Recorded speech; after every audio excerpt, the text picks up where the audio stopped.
consciousness, we experience ourselves in unnameable, infinite ways.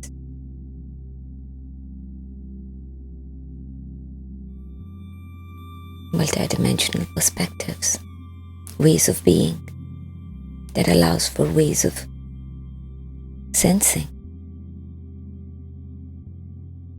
All is one that I am.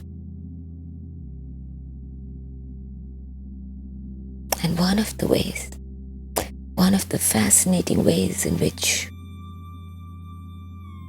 we are and we sense ourselves is through the essence as colors. As a Kali Yuga and Dwapar Yuga experience, that is what we call as the five sensory body-mind world. Its experience of separation is at the denser level, so that as consciousness we can experience ourselves as if the I that I am stands separately apart from that which I experience as anything else, as another, as the world. And that's the subject-object experience.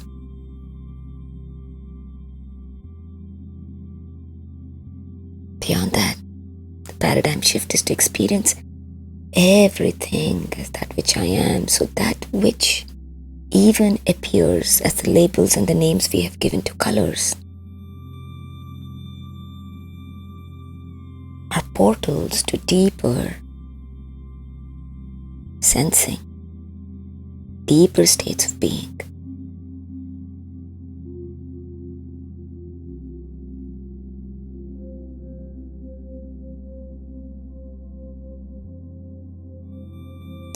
Every color that is perceived, and in this context speaking at the level of the colors that are perceived as the five senses, it's a range.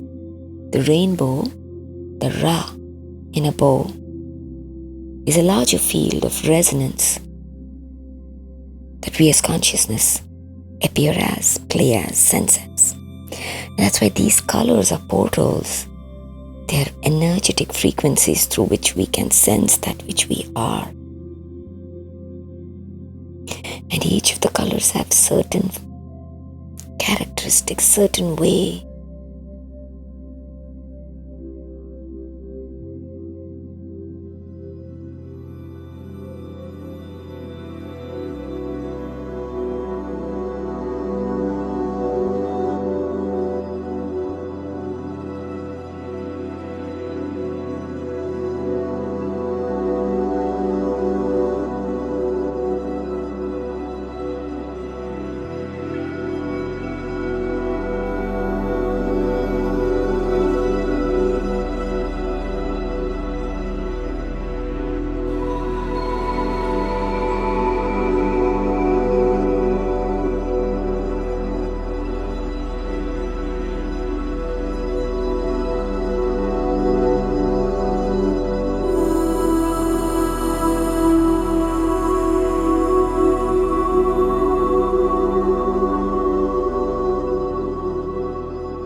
It's no coincidence that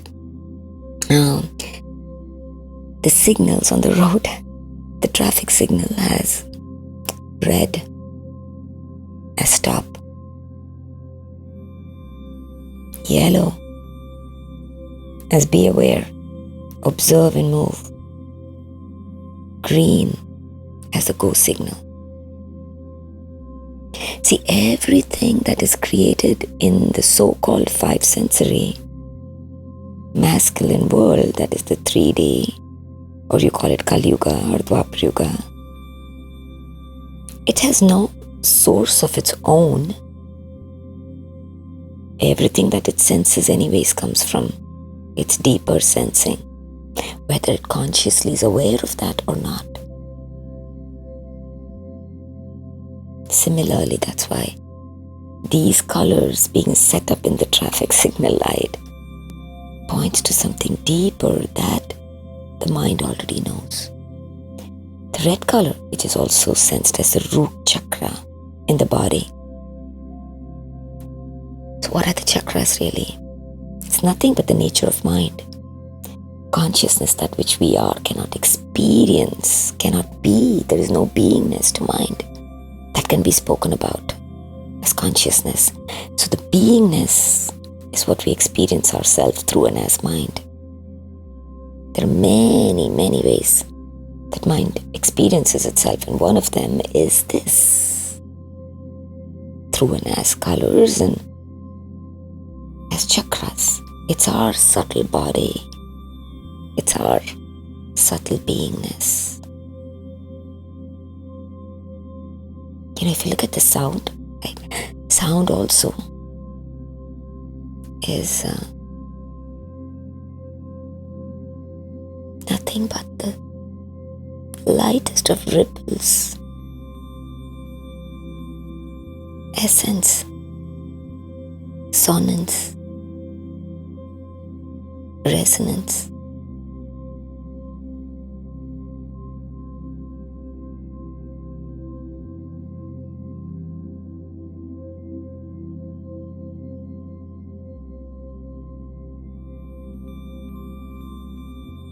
It's the light. It's the light that is integrated, not the five sensory light of separation. It is at that integration point, that at the level of the chakras is especially at the third eye.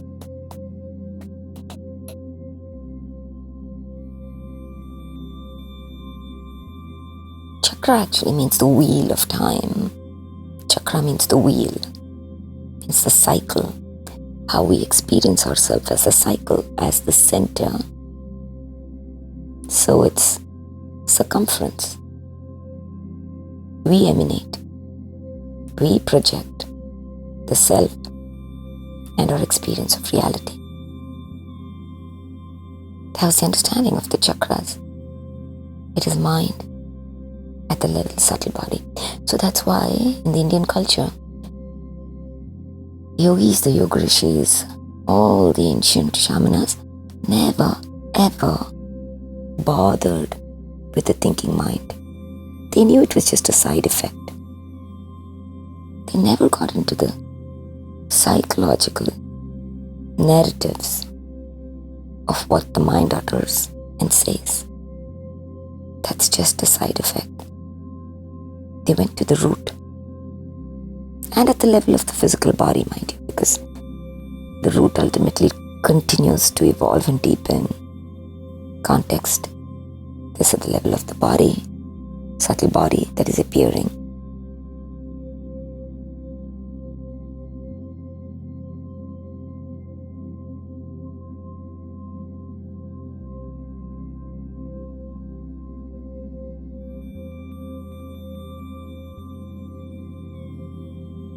As the chakras vibrate, this is at the vibrational level, emanate. That is what is and will be the experience of that form that consciousness is appearing as the experience and the expression of its experience of its world. No matter what the stories that is held by the identity, while it's playing Kali Yuga and Dwapara Yuga state of mind, simply tasting, playing. Consciousness, its root lies at the subtle ripples of the vibration where the identity is. That is the chakras. As the eye, so its nature, mind, time, play. That's how consciousness experiences itself uniquely.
chakras, rasa. That is a level of sentience, sarasa. Source, that we call the source.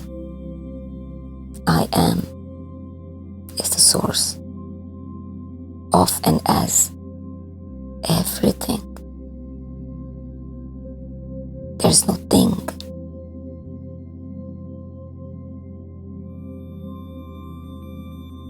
I am.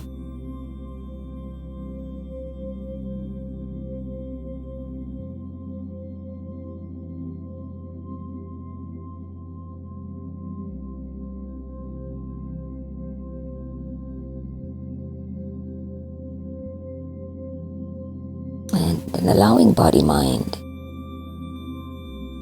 that absolutely did not run with its thoughts or its narratives of, playing with the inner, outer, all of that. Because energy is already moving, does not need to be manipulated. Consciousness, already that which we are, is so-called set so beautifully as the mind that nothing really needs to be done. We need to see who's the doer that is doing. Once that is really seen, then the doing appears to happen. So coming back to this, right? So that's why the chakras, when we sit with it, reveals itself. Now mind you, as the identity, that is the sensing of the colors that are traditionally mentioned as the chakras, is only in relationship to the 3D and the 4D mind, as we say, as the Kali Yuga and Dwapara Yuga, because as the eye shifts, so does its experience of the colors, but those colors cannot be given names that the five senses will ever understand, because it cannot perceive that which it truly is. That is why every identity that perceives a deeper so-called truth or essence of its own existence is not the same I. It is only after dissolution do you sense a deeper truth.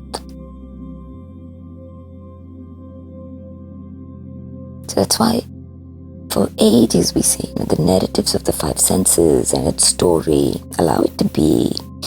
The nature of mind is so fascinating that the eye only experiences itself. The mind only experiences itself and its own story. It's a playground. It is the light that lights its own playground, its own veil, its own screen.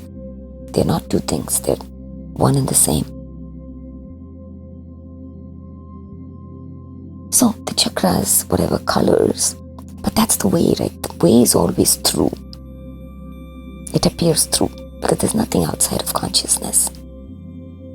So through the colors that the five senses perceive, through that which is, that's why you live in the world deeply as presence, and the world transforms.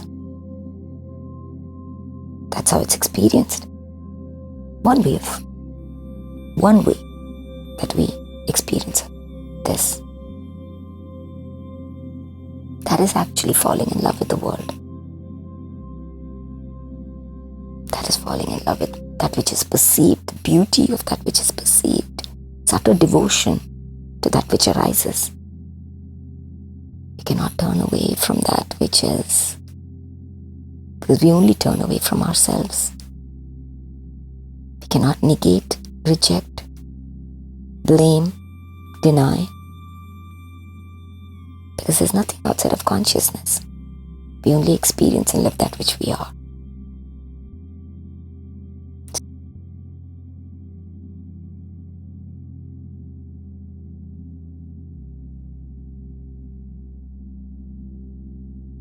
At the level of mind, this is an eternal, unending, so-called game.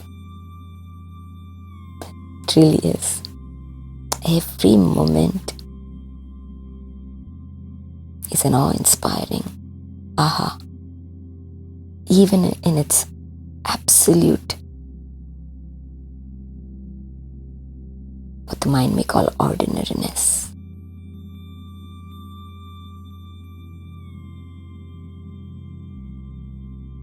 It's not a grand or big thing. It already is in the simple things that are perceived. So colors is one portal through that. So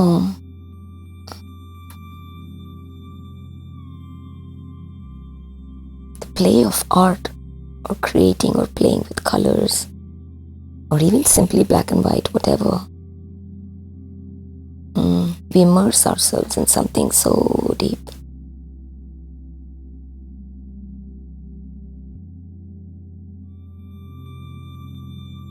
The colors become a portal. So especially now coming to that which we did in today's session that really came through about the blue and the gold. In the ancient times and in the Indian culture, there's one of the most ancient Vedic scriptures, and the first one of that was the Rig Veda. Rig. That which is the Ra, experiencing itself as the grossness, which is this. Rug actually literally means the capillaries, the veins, the body of the blessed being, that which we are. In that, yeah, if you sense into the writings of the Rig Veda, there is no noun.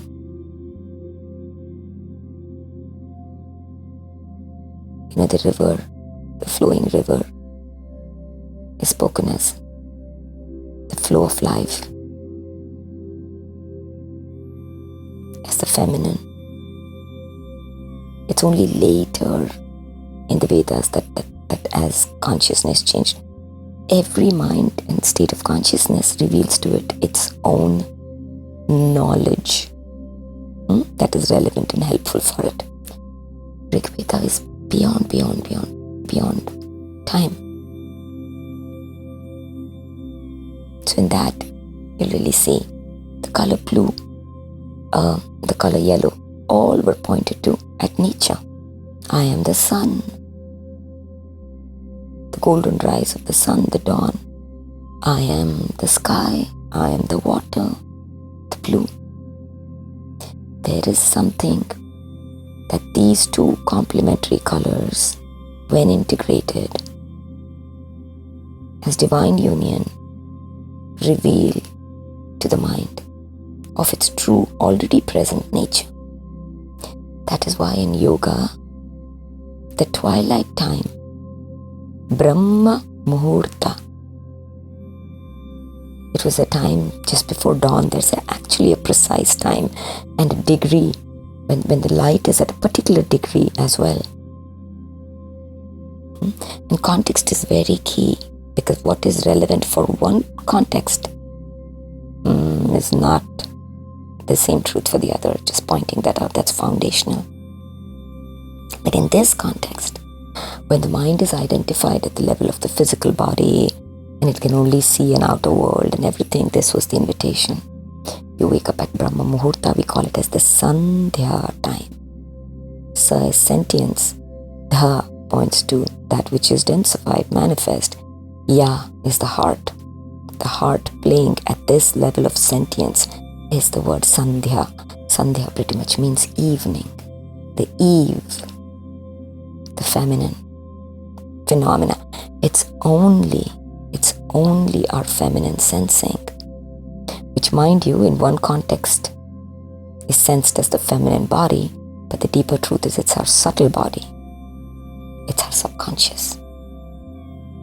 When we are in Dwapar Yuga and Kali Yuga and we are identified at the level of form, that's why the feminine body, who creates births, right? Everything is born through her, the body. She is able to, her womb.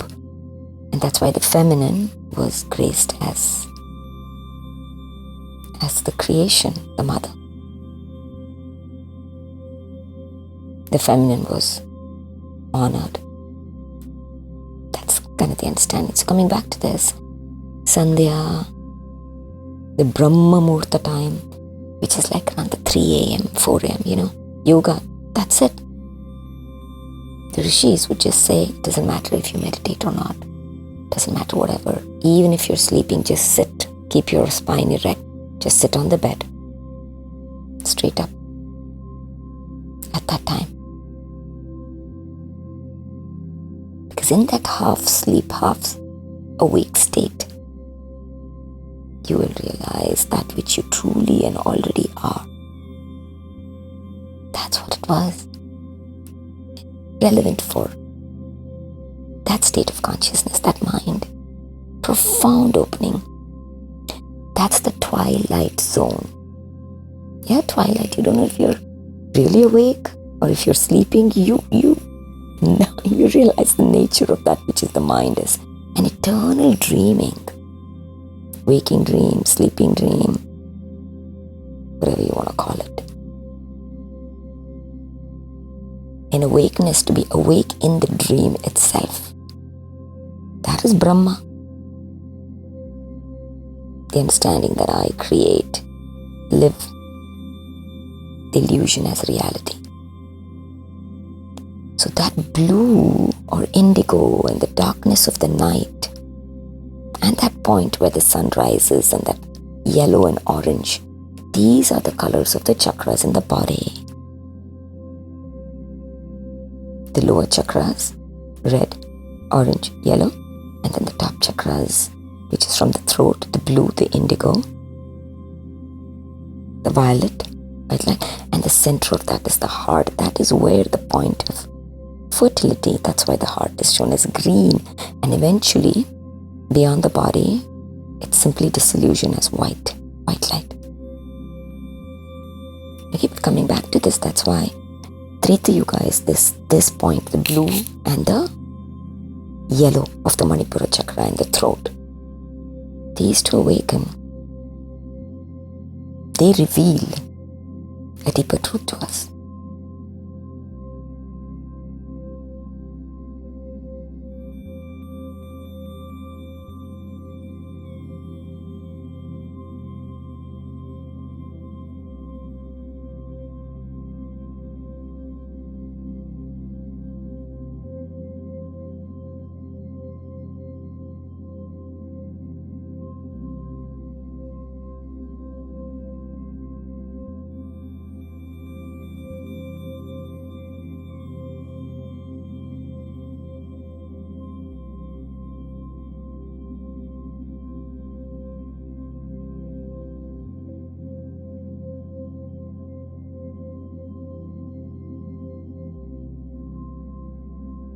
And this was sensed. So in Rig Veda, this was pointed to as with the sun and the sky and the waters.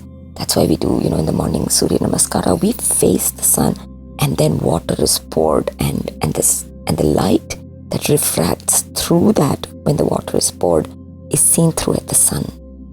It reveals something to us. So all these, practices or rituals, whatever you want to call, were given. That's one way. And the same thing, if you see in the Egyptian culture, you will find a lot of blue and gold and yellow. Lapis lazuli was considered a holy stone.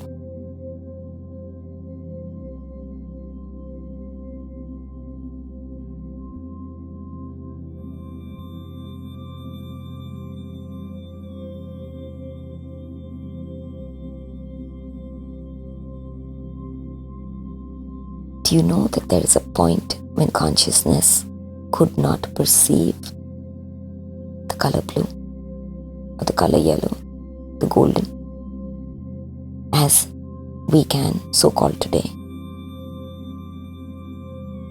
When this color came to light,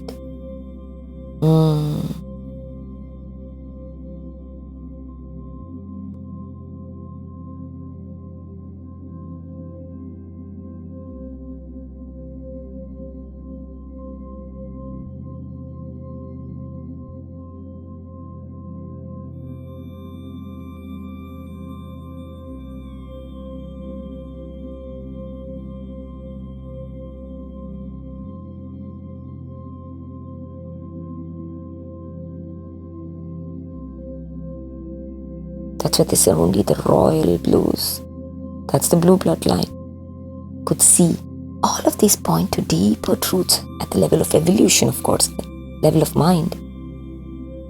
great lineages. That was the priestly line, one would say, in Egypt, and that's why blue was bought in. Powdered lapis lazuli was considered. It was shipped from other parts of the world to really come in, and gold, and if you look at the head crown that was worn with different symbolisms, of different animals, of the snake or the eagle, the bird, or the sun. It's the same thing, but translated in a different way, relevant for those times. Again, blue, because if blue, you awaken as the blue, and you awaken as the gold and the yellow. I am. So that's what this is.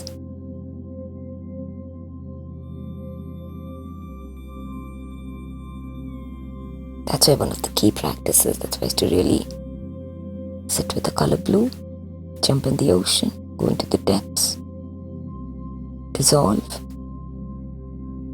or stare at the sun.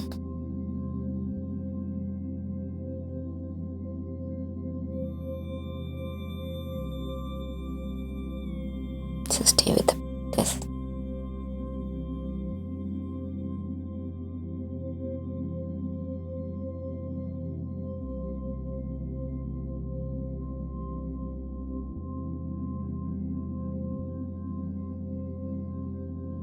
Not as a practice to get to anything, but knowing that this is that which I am. Simply one way to play.